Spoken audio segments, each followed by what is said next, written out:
for example, right? I mean, I use different security, right? And in New York, I got one guy who's active New York Police Department. Mm-hmm. I remember we were driving around one day and he was telling me how the New York Police Department is the largest police force in the world. In the world. Is that right? Yeah. It's the largest police force in the world. Now there's paramilitary stuff, which I'm sure is okay. But actual one police China, force right? in one city, that's the biggest force in terms of sheer numbers in the world. Okay. You go show me one gangster that's going to go up against NYPD. They got surface-to-air missiles. They have tanks. They have every type of artillery you could possibly think of.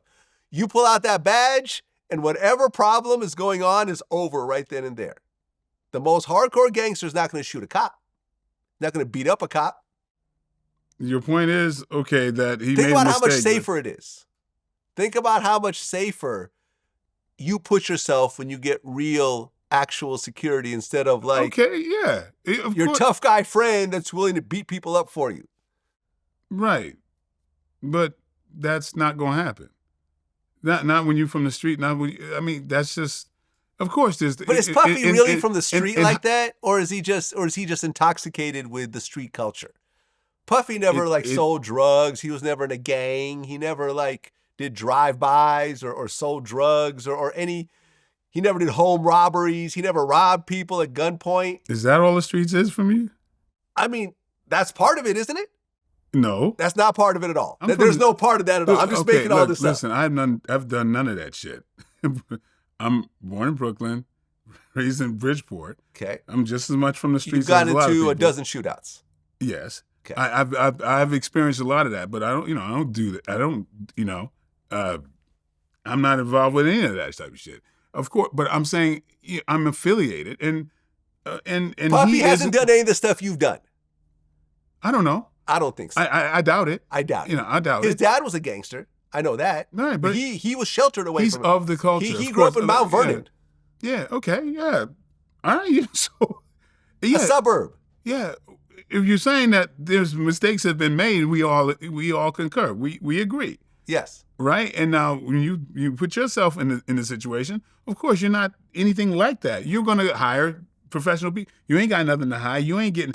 You're not around people that. You don't even bring somebody who's going to arrest everybody that you're dealing with. Right. I've had early on in my career, I had street guys around me, and I saw problems that occurred because of them. We ran into some guys who had been talking shit about me online, and this guy almost beat him up. Yeah. Right in front of me in a crowded club, and it was something that I was halfway pushing for myself, thinking I had all this muscle around me. I want you to admit one thing. Okay. There's a word fun. Fun.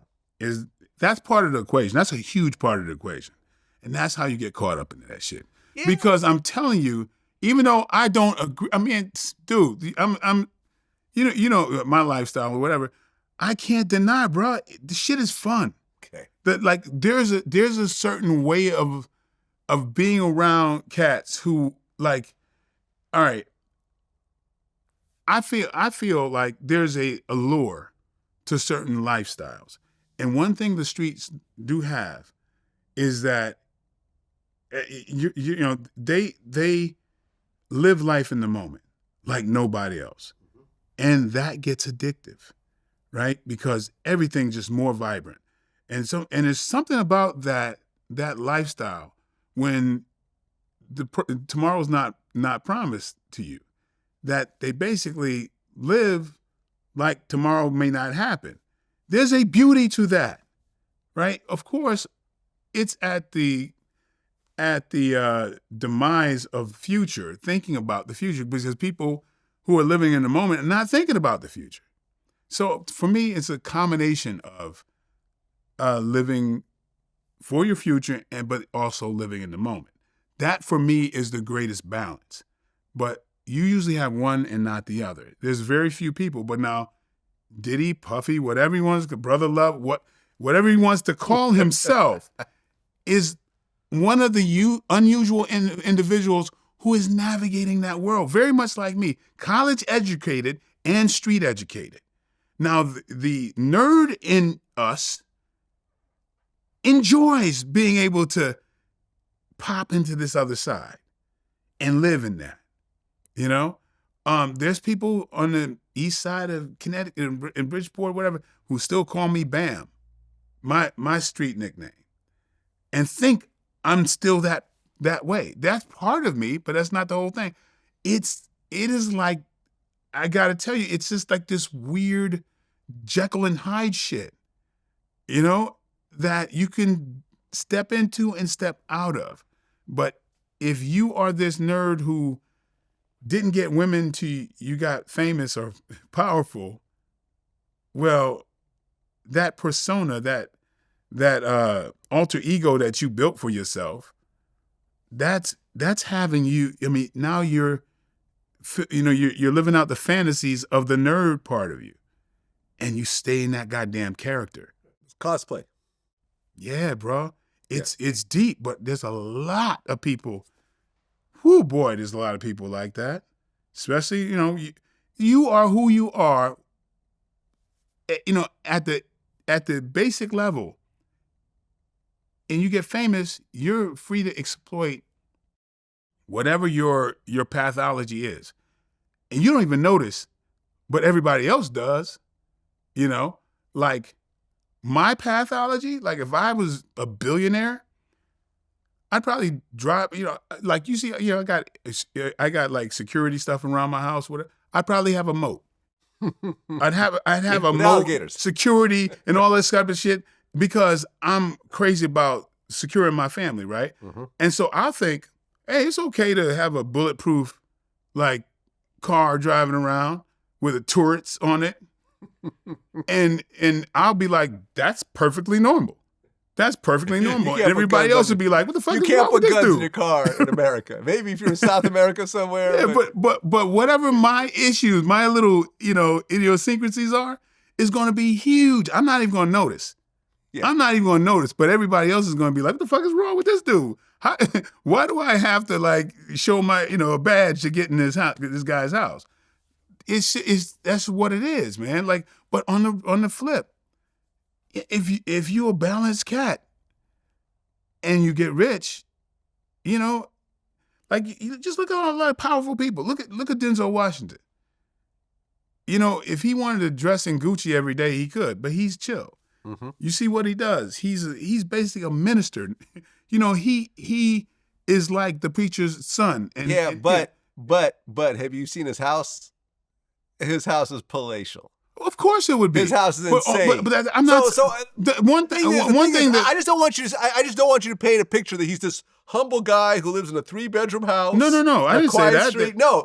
He doesn't wear Gucci, but his house is worth like $30 million. No, but that's not my point. My point is he can wear Gucci if he wants to. Yes, but he's not into dressing. Yeah, but he's comfortable. Yeah. So, but that shows you something about him. That shows you something about his character. If he wanted to present himself a different way, he can. All I'm saying is every little thing you see, exploited bigger.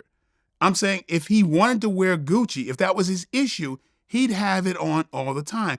It's clearly not. Yeah. If he wanted to do this or that and stay to himself, but no, he ministers to people. He goes out and puts messages to. I mean, he does a lot of things because he's now free to be completely himself. I'm just using that. I'm not trying to create an argument here. I'm just saying, everybody, once they get powerful, shows you more of who they are.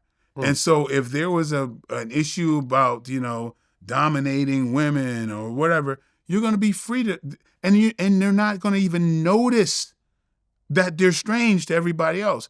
As long as people stop looking through the veil of freaking money, because it's like the emperor's new clothes.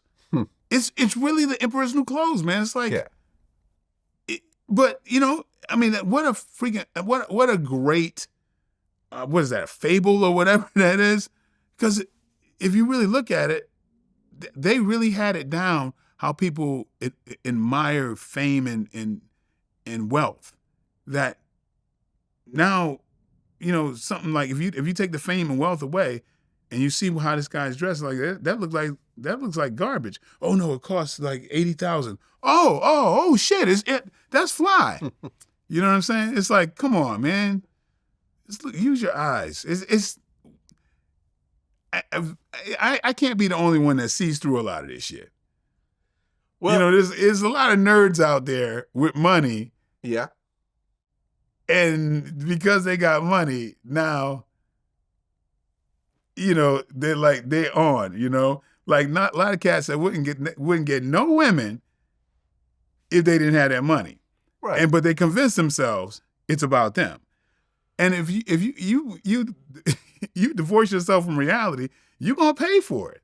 These cats, it's like you have a Lamborghini that only goes downhill if you push it. You know what I mean? And but that Lamborghini ain't going. Yeah, you're gonna ride that shit down. But that shit and that chick is not gonna take you back up the hill. It ain't gonna take you nowhere. Yeah. Because she empty as that fake ass Lamborghini. But people, it's just obvious to me.